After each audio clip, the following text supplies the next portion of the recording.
तो दोस्तों, dream real job में आप सभी का स्वागत है।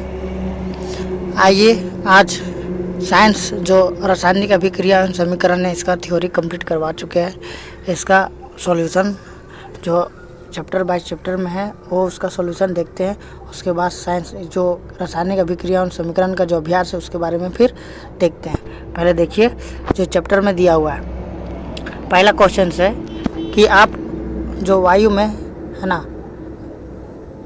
वायु में जलाने से पहले मैग्नीशियम रिबन को साफ़ क्यों किया जाता है। ये एग्ज़ाम में बहुत बार पूछा जाता है। एग्ज़ाम में मतलब मोस्ट इम्पोर्टेंट क्वेश्चन में से एक है कि वायु में जलाने से पहले मैग्नीशियम रिबन को क्यों साफ़ किया जाता है। तो इसका सॉल्यूशन देखिए दिया हुआ है कि मैग्नीशियम बहुत ही क्रियाशील धातु है, जैसे सोडियम और कैल्शियम के जैसा। ठीक है, मैग्नीशियम सोडियम और कैल्शियम के जैसा ही बहुत ही क्रियाशील धातु है। जब यह खुले में रखा जाता है तो इसकी बाहरी सतह वातावरण की ऑक्सीजन से क्रिया करके मैग्नीशियम ऑक्साइड का परत बना लेता है, जिसको MgO बोलते हैं, है ना। MgO को बोलते हैं मैग्नीशियम ऑक्साइड। क्या करता है, बाहरी जो वातावरण में रखा जाता है मैग्नीशियम को, वो क्या करता है कि बाहरी के जो वातावरण है उससे ऑक्सीजन के साथ अभिक्रिया करके है ना क्या कर लेता है, तो मैग्नीशियम ऑक्साइड बना लेता है। तो उस ऑक्साइड को हटाने के लिए देखिए उसी में लिखा हुआ है कि मैग्नीशियम ऑक्साइड की यह परत काफ़ी स्थिर होती है और ऑक्सीजन के साथ मैग्नीशियम को पुनः प्रतिक्रिया को रोकती है। इस परत को हटाने के लिए मैग्नीशियम रिबन को रेत या पेपर के साथ साफ किया जाता है ना, जिसके अंतर में धातु में इसका उपयोग के लिए लाया जाता है। मतलब ये जो आप देख रहे हैं मैग्नीशियम रिबन को साफ करने का क्यों ज़रूरी है, क्योंकि मैग्नीशियम रिबन बाहरी वातावरण से मैग्नीशियम ऑक्साइड बना लेता है, और जब मैग्नीशियम ऑक्साइड बना लेता है तो फिर दोबारा ये ऑक्सीजन से अभिक्रिया या प्रतिक्रिया नहीं करती है, जिसके कारण इसको मैग्नीशियम रिबन को अच्छे ढंग से है ना साफ़ किया जाता है। समझ में आ गया।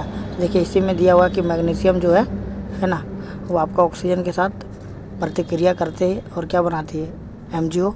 इसको देखिए बैलेंस किया है, Mg है ना प्लस O2 तो क्या हो जाएगा 2MgO, है ना। देखिए समझिएगा, है ना, दिया गया है। तो देखिए ये बैलेंस इक्वेशन नहीं है। देखिए Mg कितना है यहाँ पे, देखिए Mg आपका कितना है 2 है, और यहाँ पे मैग्नीशियम कितना, ये ऑक्सीजन कितना है तो आपका 2 है। तो यहाँ बनना क्या चाहिए, है ना। देखिए इसको Mg तो यहाँ पे देखिए Mg 2 है, तो इसको आप बराबर करने के लिए हम लोग क्या करते हैं, यहाँ पे 2 लगाते हैं। क्या लगाते हैं, तो 2 लगाते हैं, है ना। देखिए यहाँ पे 2 लगाते हैं, है ना। तो आप 2Mg प्लस O2 से क्या बन जाएगा, 2MgO बन जाएगा। ठीक है, अब ये बैलेंस इक्वेशन है ना, मतलब जो समीकरण दिया हुआ है वो आपका संतुलित है। आइए नेक्स्ट क्वेश्चन। प्रश्न दिया हुआ है कि निम्नलिखित में से रासायनिक समीकरण जो संतुलित समीकरण है उसको लिखिए। मतलब जो संतुलित दिया हुआ है उसको लिखना है, संतुलित करना है। देखिए पहला क्वेश्चन दिया हुआ है कि हाइड्रोजन को क्या बोलते हैं, H बोलते हैं, है ना, H। तो H को ही बोलते हैं H2। ठीक है, प्लस आपका क्लोरीन क्या दिया Cl, तो इसको बोलते हैं Cl2। और जब इसको हम लोग प्रतिक्रिया करते हैं तो क्या बनता है, देखो दिया हाइड्रोजन क्लोराइड, क्या बनता है HCl बनता है। क्या बनता है, HCl, है ना। तो देखिए जो H2Cl2 है तो इसमें 2 आप गुना कर दीजिएगा, 2H और 2Cl हो जाएगा। मतलब ये जो 2 है ये आपका H के लिए, हाइड्रोजन के लिए भी है, या 2 आपका क्लोरीन के लिए है। तो यह 2 हाइड्रोजन और 2 क्लोरीन हो गया, है ना। तो इसीलिए इसको 2 से मल्टीप्लाई कर देते हैं। ठीक है, तो ये आपका देखिए यहाँ पे दिया हुआ है H2Cl2 से क्या बन गया 2HCl। ये आपका बैलेंस इक्वेशन है। ठीक है, तो देखिए हाइड्रोजन को बोलता है H2, क्लोरीन को Cl2 तीर के निशान, और हाइड्रोजन क्लोराइड का क्या बनता है Cl, HCl। तो इसको बैलेंस किया हुआ है। नेक्स्ट देखिए सेकेंड नंबर दिया हुआ है कि बेरियम क्लोराइड, है ना, barium chloride plus aluminium sulphate से क्या बनता है, barium sulphate plus aluminium chloride, है ना। देखिए ये आपका बेरियम क्लोराइड है BaCl2 Al2SO4 plus 3BaSO4 plus 2LCl3, है ना। देखिए इसको आप बनाने का प्रयास करते हैं। ये बना हुआ है आपका, देखिए BaCl2 देखिए आपका बना हुआ है यहीं पे। देखिए यहाँ पर कितना 3B है, यहाँ पे 3B है, यहाँ पे 3 × 2 कितना 6, तो 6Cl हो गया। तो यहाँ पे देखिए Cl कितना है, तो 3 × 2 मतलब 6Cl। अब देखिए यहाँ पे एल्युमिनियम कितना है 2, यहाँ भी एल्युमिनियम 2, सल्फेट यहाँ पर कितना है तो 3, यहाँ पे देखिए इसको गुना है 3, तो ये भी सल्फेट 3 हो गया। ठीक है, कोई दिक्कत होगा तो बताइए। देखिए एक बार और इसको बनाने का प्रयास करते हैं। देखिए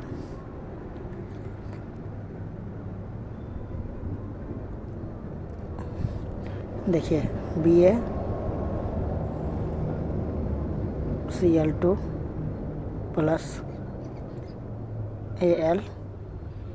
AlSO4। देखिए ये मेरा में इसमें थोड़ा सा प्रॉब्लम, बस इसमें आप समझिए, है ना। ये आपका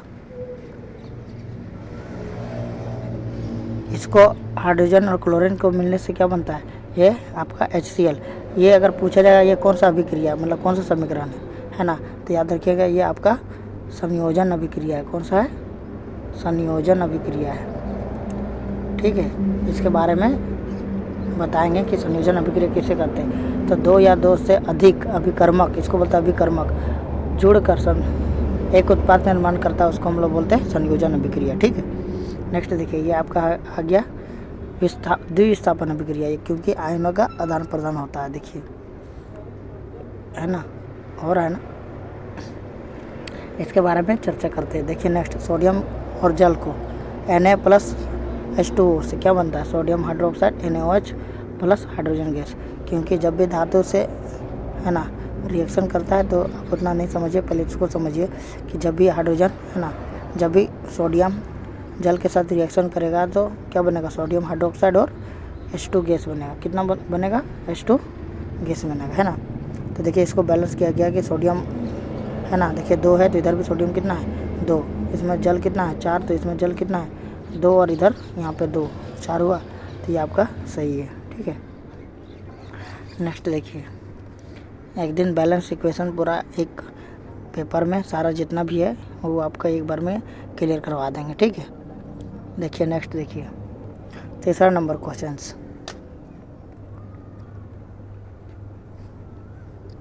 क्या बोला गया कि जो अवस्था दिया गया है संकेतों के साथ संतुलित रासायनिक समीकरण का, उसके बारे में देखिए आपका दिया हुआ है। जल में बेरियम क्लोराइड तथा सोडियम सल्फेट के विलयन का अभिक्रिया करके सोडियम क्लोराइड का विलयन का बेरियम सल्फेट का अवक्षेप बनाता है। तो इसको जो लिखा हुआ है इसको देखिए यहाँ पे उसका आंसर में लिखना है कि बेरियम क्लोराइड मतलब BaCl2 क्या है, तो ये आपका एक्वस है ना। फिर आपका देखिए सोडियम सल्फेट NaSO4 से क्या बना रहा है, बेरियम सल्फेट BaSO4, है ना, प्लस NaCl सोडियम क्लोराइड, है ना। इसी को यहाँ पे लिखा हुआ है, देखिए सोडियम क्लोराइड, और जो बेरियम सल्फेट है इसी को यहाँ पे लिखा हुआ है आपका बेरियम सल्फेट। देखिए लिखा हुआ ना बेरियम सल्फेट, और इसी के देखिए जो बेरियम क्लोराइड लिखा हुआ है, देखिए आपका यहाँ पे लिखा हुआ है बेरियम क्लोराइड लिखा हुआ है ना। देखिए ये सोडियम जो सल्फेट है यहाँ पे लिखा हुआ है सोडियम सल्फेट। ठीक है, कोई दिक्कत। देखिए सेकेंड, जो सोडियम हाइड्रोक्साइड है, देखिए यहाँ पे लिखा हुआ सोडियम हाइड्रोक्साइड, है ना। और आपका जो ये क्या है हाइड्रोक्लोरिक अम्ल, है ना, तो यही हाइड्रोक्लोरिक अम्ल है मतलब HCl। ठीक है, और आपका जो इससे अभिक्रिया करता है तो क्या बनता है सोडियम क्लोराइड, देखिए NaCl और प्लस क्या बनता है जल, तो आपका ये जल, है ना। तो इसी को आपका सोडियम हाइड्रोक्साइड जो हिंदी में लिखा हुआ है इसको फॉर्मूला में लिखना है NaOH और प्लस हाइड्रोक्लोरिक अम्लों का HCl, क्या बन गया, तो आपका सोडियम क्लोराइड NaCl और आपका जल मतलब H2O। ठीक है, नेक्स्ट देखिए,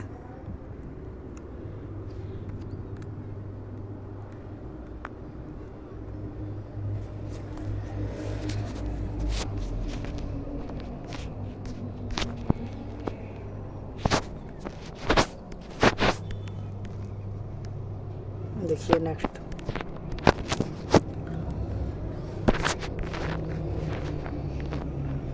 बोला गया कि जो X पदार्थ है ना, जो एक्स विलियन पदार्थ एक्स विलियन का उपयोग सफ़ेदी करने में होता है, किस में होता है? तो सफ़ेदी करने में होता है ना, लिखा हुआ है सफ़ेदी करने में होता है। और एक्स का नाम क्या है उसका सूत्र लिखिए। तीसरा में क्या बोला, जो एक्स है उसका जल के साथ अभिक्रिया भी लिखिए, है ना। देखिए इसको समझिए। देखिए जो पहला एक्स का विलियन, जो एक्स का नाम है कैल्शियम हाइड्रोक्लोराइड। क्या नाम है? कैल्शियम हाइड्रोक्साइड या कैल्शियम ऑक्साइड, है ना। तो कैल्शियम ऑक्साइड को देखो CaO, मतलब CaO, इसको बोलते हैं कैल्शियम ऑक्साइड। और जब कैल्शियम ऑक्साइड का इसे यही बोल रहा था नाम लिखने के लिए। देखिए एक्स का जो सफ़ेद उपयोग किसमें होता है? सफ़ेदी करने में। तो एक्स का नाम क्या है? तो कैल्शियम ऑक्साइड, है ना। इसका सूत्र क्या होता है? CaO। अब देखिए दूसरा बोलता है कि एक में लिखे पदार्थ के जल के साथ अभिक्रिया, मतलब कैल्शियम ऑक्साइड को किसके साथ अभिक्रिया लिखना बोल रहा है? H2O का, है ना, H2O से, है ना। तो देखिए H2O के साथ अभिक्रिया लिखा हुआ है। कैल्शियम ऑक्साइड को H2O से अभिक्रिया कराएंगे तो क्या बनेगा? आपका कैल्शियम ऑक्सीहाइड्राइड बनेगा, या कैल्शियम ऑक्सीहाइड्राइड, है ना। देखिए या कैल्शियम हाइड्रो ऑक्साइड बनेगा, CaOH का होल 2, है ना। इसको हम लोग बोलते हैं बुझा हुआ चूना। क्या बोलते हैं? बुझा हुआ चूना। इसको क्या बोलते हैं? बिना बुझा हुआ चूना। याद रखिए कैल्शियम जो ऑक्साइड होता है उसको बोलते हैं बिना बुझा हुआ चूना। ऐसे को एक और बोलते हैं, क्या बोलते हैं? तो कली चूना बोलते हैं। क्या बोलते हैं? कली चूना, है ना, कली। इसको क्या बोलते हैं? इसको बोलते हैं भाखरा। इसको बोलते हैं भाखरा चूना, ठीक है। इसको बोलते हैं भाखरा चूना, इसको बोलते हैं कली चूना, ठीक है। कैल्शियम ऑक्साइड को कली चूना और आपका कैल्शियम हाइड्रोक्साइड को भाखरा चूना। इसी का काम हम लोग क्या करते हैं? सफ़ेदी करने में। क्या करते हैं? सफ़ेदी करने में, मतलब घर में पेंट करने में, है ना। किस में करते हैं? तो सफ़ेदी करने में करते हैं, ठीक है।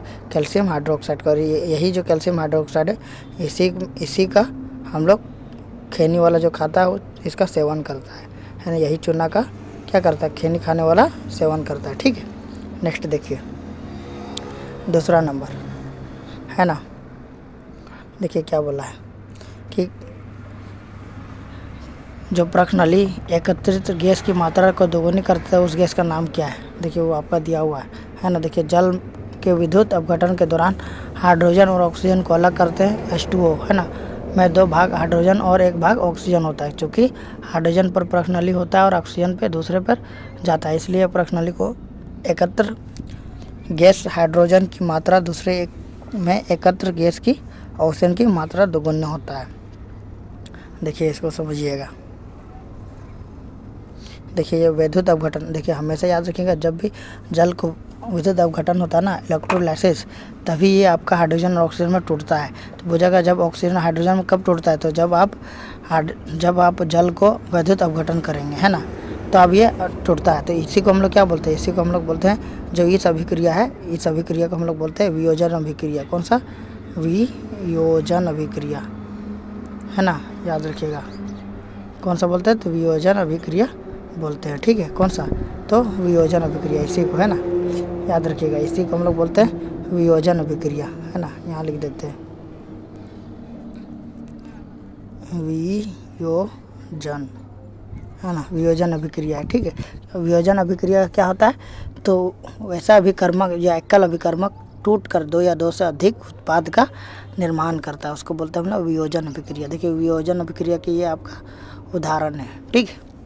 नेक्स्ट देखिए इसमें बताया गया कि एक आप क्या लिखिए, प्लास्टिक का मग लीजिए। इसमें देखिए हाइड्रोजन का, है ना, दिया गया है, गैस निकल रहा है, इसमें ऑक्सीजन है, ये आपका ऑक्सीजन इससे निकल रहा है। देखिए इसको हम बोलते हैं एनोड, इसको बोलते हैं कैथोड, है ना, मतलब कि माइनस वाला में एनोड और प्लस वाला में कैथोड, ठीक है। ये प्रश्नली है, इसमें क्या भरा हुआ है? जल भरा हुआ है, ग्रेफाइट रड डाला हुआ है। इसमें जो काला काला दिख रहा हुआ है आपका क्या है? ग्रेफाइट रड है, ठीक है। देखिए यह स्विच दिया हुआ है 6 वोल्ट का, बैटरी दिया हुआ, करंट दिया है, तब जल का विद्युत अपघटन हो रहा है, ठीक है ना। जब जल का विद्युत अपघटन होता है तो हाइड्रोजन और ऑक्सीजन अलग अलग हो जाता है, ठीक है, याद रखिएगा, ठीक है। नेक्स्ट देखिए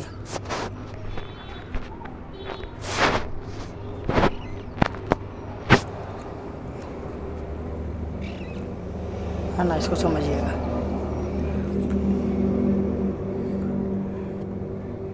देखिए दिया गया है कि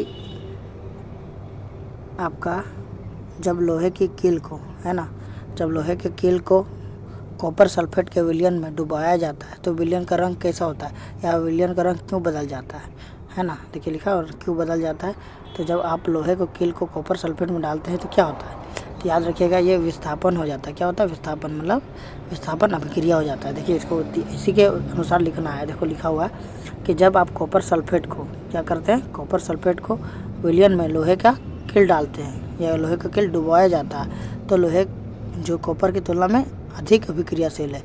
क्यों, क्योंकि कॉपर जो है कम अभिक्रियाशील है किसके तुलना में, लोहे की तुलना में, जिस कारण से कॉपर सल्फेट का विलयन कॉपर का विस्थापन कर देता है। क्या करता है, कॉपर सल्फेट का जो विलयन है उसको क्या करता है, कॉपर को विस्थापित कर देता है ना, मतलब वहाँ से भगा देता है। तो क्या बन जाता है, लोहे का सल्फेट बन जाता है, जो जिसका रंग क्या हो जाता है, हरा हो जाता है। इसलिए इसको विलयन को रंग बदलता बोलता है, इसलिए विलयन का रंग बदल जाता है। ठीक है, तो शॉर्ट भाषा में समझिए इसको कि जब लोहे की कील को कॉपर सल्फेट के विलयन में डालते हैं तो कॉपर सल्फेट को विलयन से कॉपर सल्फेट को अलग कर देता है या वहाँ से विस्थापन कर देता है। क्यों, क्योंकि लोहे की कील जो होता है कॉपर से अधिक अभिक्रियाशील धातु है, जिसके कारण से यह रंग चेंज हो जाता है। ठीक है, देखिए कॉपर सल्फेट है ना, कॉपर सल्फेट को हम लोग क्या किए हैं, आपका फेरस सल्फेट, जब हम लोग फेरस डाल रहे हैं मतलब कि लोहा डाल रहे हैं, क्या बन रहा है, फेरस सल्फेट और कॉपर अलग हो जा रहा है। इस अभिक्रिया को हम लोग क्या बोलते हैं, इस अभिक्रिया को हम लोग बोलते हैं क्या, बताइए, इस अभिक्रिया को बोलते हैं विस्थापन अभिक्रिया। कहीं कोई विस्थापन कर रहा है ना तो इसको हम लोग क्या बोलते हैं, विस्थापन अभिक्रिया। क्या बोलते हैं, विस्थापन अभिक्रिया, है ना, लिख दे रहे हैं।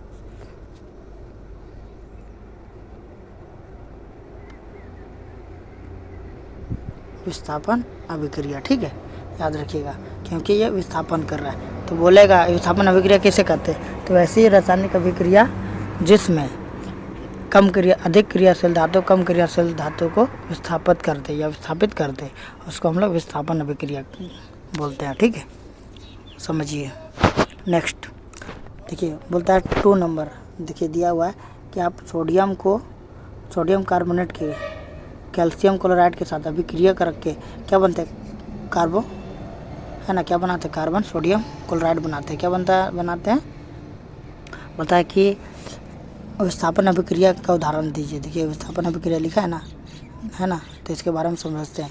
बोलता है जब सोडियम कार्बोनेट कैल्शियम क्लोराइड के साथ अभिक्रिया करके कैल्शियम कार्बोनेट और सोडियम क्लोराइड बनाता है, इस अभिक्रिया को हम लोग क्या बोलते हैं, सोडियम कार्बोनेट और कैल्शियम कार्बोनेट आयोनों का आदान प्रदान होता है, उसको हम लोग बोलते हैं क्या, द्विस्थापन अभिक्रिया। क्या बोलते हैं, द्विस्थापन में याद रखिएगा कि वैसी रासायनिक अभिक्रिया जिसमें 2 तत्वों का या 2 यौगिकों का आयनों का आदान प्रदान होता है, उससे हम लोग बोलते हैं द्विस्थापन अभिक्रिया। देखिए इसमें लिखा भी है कि सोडियम कार्बोनेट क्या यौगिक है, कैल्शियम क्लोराइड क्या यौगिक है, और जब सोडियम क्लोराइड कार्बोनेट और कैल्शियम क्लोराइड के साथ अभिक्रिया करते हैं तो क्या होता है, कैल्शियम कार्बोनेट और सोडियम क्लोराइड बनाता है। इस अभिक्रिया को हम लोग बोल सकते हैं कि सोडियम कार्बोनेट और कैल्शियम कार्बोनेट का क्या करते हैं, देखिए यहाँ पर लिखा हुआ आयनों का आदान प्रदान करते हैं। क्या करते हैं, आयनों का आदान प्रदान करके क्या बोलते हैं, नए यौगिक का निर्माण होता है, इसको हम लोग क्या बोलते हैं, द्विस्थापन अभिक्रिया। तो शॉर्ट में याद रखिएगा, जिस अभिक्रिया में या वैसी रासायनिक अभिक्रिया जिसमें 2 यौगिकों का आयनों का आदान प्रदान होता है, उसे हम वैसी अभिक्रिया को हम लोग क्या बोलते हैं, द्विस्थापन अभिक्रिया बोलते हैं। ठीक है, शॉर्ट में याद रखिएगा, मतलब आयनों का आदान प्रदान याद रखिएगा ना, इसका मेन पॉइंट क्या है, आयनों का आदान प्रदान। ठीक है, क्या होता है, आयनों का आदान प्रदान। ठीक है, नेक्स्ट देखिए, बोलता है कि निम्न में से अभिक्रिया में या निम्न अभिक्रिया में अपचयन और अपचयित और उपचयित, देखिए अपचयित और उपचयित पदार्थ की पहचान करें, है ना। देखिए 200 समीकरण दिया हुआ है। तो देखिए Na मतलब सोडियम को ऑक्सीजन के साथ अभिक्रिया करते तो क्या बनता है, सोडियम ऑक्साइड। तो जो सोडियम का ऑक्साइड मतलब सोडियम के साथ क्या हुआ, जो N है इसके साथ क्या हुआ, मतलब ऑक्सीजन का जुड़ गया है ना। देखिए यहाँ पर जुड़ा है ना ऑक्सीजन, तो ऑक्सीजन का जुड़ना, है ना, ऑक्सीजन को जुड़ना को क्या बोलते हैं, और कोष्ठक अभिक्रिया बोलते हैं। देखिए यहाँ लिखा हुआ कि सोडियम का उपचयन होता है क्योंकि ऑक्सीजन प्राप्त होता है, मतलब ऑक्सीजन जुड़ता है। तो याद रखिएगा जब ऑक्सीजन जुड़ेगा तो उसको बोलते हैं उपचयन अभिक्रिया। क्या बोलते हैं, उपचयन अभिक्रिया। ठीक है, और अपचयन जिसमें ऑक्सीजन का कमी होता है ना, याद रखिएगा, ऑक्सीजन का जुड़ना मतलब प्लस होना, क्या बोलेंगे, उपचयन। क्या बोलेंगे, उपचयन, है ना, क्या बोलते हैं, उपचयन। और ऑक्सीजन का कमी, जब ऑक्सीजन का कमी होगा तो क्या बोलेंगे, बोलिए। जब ऑक्सीजन का कमी होगा तो उसको बोलते हैं अपचयन। क्या बोलते हैं, अपचयन। मतलब ऑक्सीजन का जो कमी होता है उसको हम लोग बोलते हैं अपचयन। मतलब अपचयन हो रहा है, ठीक है। ये अपचयित है ना, देखिए लिखा हो ना अपचयित। अपचयित का मतलब ऑक्सीजन का कमी होना, और उपचयन का मतलब ऑक्सीजन का जुड़ना। ऑक्सीजन का जुड़ना तो उपचयन या उपचयन, ठीक है। तो सोडियम के साथ क्या हो रहा है, ऑक्सीजन का प्राप्त हो रहा है, मतलब सोडियम क्या हो रहा है, ऑक्सीजन का अपचयित हो रहा है। क्या हो रहा है, ऑक्सीजन का अपचयित हो रहा है। दूसरा में देखिए कॉपर ऑक्साइड है ना, इसमें क्या होता है, हाइड्रोजन के साथ अभिक्रिया करते क्या, तो कॉपर अलग हो जाता है, और हाइड्रोजन के साथ क्या होता है, जल जुड़ जाता है। तो देखिए यहाँ पर कॉपर के साथ क्या हो रहा है, कॉपर में जब ऑक्सीजन था तो इसमें ऑक्सीजन क्या हो निकल गया ना, तो देखिए कॉपर के साथ क्या होता है, कॉपर के साथ ऑक्सीजन की कमी हुआ। कॉपर के साथ क्या हुआ, ऑक्सीजन का है ना माइनस हो गया, मतलब ऑक्सीजन का कमी हो गया। जब ऑक्सीजन का कमी हो गया तो उसको क्या बोलते हैं, कॉपर क्या होगा, अपचयन हो गया। क्या हो गया, अपचयन हो गया, है ना। उसको बोलते हैं अपचयन, मतलब ऑक्सीजन का कमी होना अपचयन, और ऑक्सीजन का जुड़ना मतलब उपचयन। याद रखिएगा, ठीक है। यही बहुत इंपॉर्टेंट है, एग्जाम में पूछेगा कि अपचयन अभिक्रिया किससे कहते हैं और उपचयन अभिक्रिया कैसे कहते हैं, ठीक है ना। लिखा रहेगा अपचयन और उपचयन अभिक्रिया कैसे कहते हैं, है ना। ये एग्जाम में पूछा जाने वाला टॉपिक से क्वेश्चन है कि अपचयन अभिक्रिया किसे कहता है और उपचयन अभिक्रिया किसे कहता है, ठीक है। तो इसको याद रखिएगा, अपचयन का किसको बोलते हैं बताइए। वैसी अभिक्रिया जिसमें है ना क्या होता है, ऑक्सीजन का कमी होता है। क्या होता है, ऑक्सीजन का कमी होता है ना, और जिसमें ऑक्सीजन का जुड़ता है उसको बोलते हैं उपचयन, है ना। इसमें क्या होता है, ऑक्सीजन का जुड़ना, ऑक्सीजन का जुड़ना उपचयन, और ऑक्सीजन का माइनस होना अपचयन, ठीक। नेक्स्ट देखिए, तो ये आपका ये कंप्लीट हो गया किससे, ये आपका कंप्लीट हो गया आपका अभ्यास से पहले जो चैप्टर है, चैप्टर से क्वेश्चन दिया हुआ था उसका कंप्लीट हो गया। अब आइए अभ्यास वाला क्वेश्चन में, ठीक है।